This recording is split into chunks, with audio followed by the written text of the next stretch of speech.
अब ये देखो यहाँ से क्वेश्चन थोड़े अच्छे हो जाते हैं। देखो क्या कह रहे हैं, कह रहे हैं कि हाफ द पेरीमीटर, अच्छा क्वेश्चन है, ध्यान समझेंगे। Half the perimeter of a rectangular garden. अच्छा लास्ट लाइन लाइन लाइन पढ़ते हैं, क्या लिखा है पहले। फाइंड द डायमेंशंस, मतलब हमें लेंथ और ब्रेथ को निकालना है। तो जो निकालना होता है हमें, उसको हम एक्स और वाई लेट करते हैं। तो let length is equal to x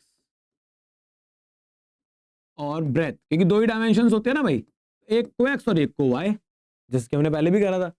अब हम देखते हैं रिलेशन, क्वेश्चन को पढ़ते हैं और देखते हैं कि कैसे इसकी इक्वेशंस बनेंगी। तो जरा देखो, अकॉर्डिंग टू क्वेश्चन, पहले क्वेश्चन को पढ़ो और देखो क्या लिखा है। कह रहे हैं कि half the perimeter of rectangular garden, मतलब half perimeter of garden rectangle, perimeter of rectangle का क्या होता है, 2 इंटू एल प्लस बी, होता है कि नहीं होता है ना।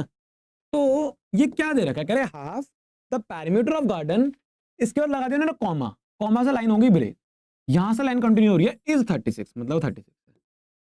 मतलब ये जो बीच की लाइन है ये अलग है बिल्कुल, ये इनसे हटके है। Half of the perimeter of rectangular garden is 36, इस तरीके से हम इसको पढ़ेंगे। तो ये रिलेशन बनेगा, 2 से 2 कटेगा, लेंथ की वैल्यू x है, ब्रेथ y है, तो फर्स्ट इक्वेशन आपके हाथ में आ गई, ये होगी।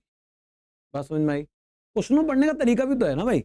अब देखो हुज लेंथ, सेकंड इक्वेशन बनाने के लिए लेंथ कितनी दे रखी है, x, इसका मतलब is equal to length is 4, 4 का मतलब 4 more than its width, width कितनी है y, बात समझ आ रही है।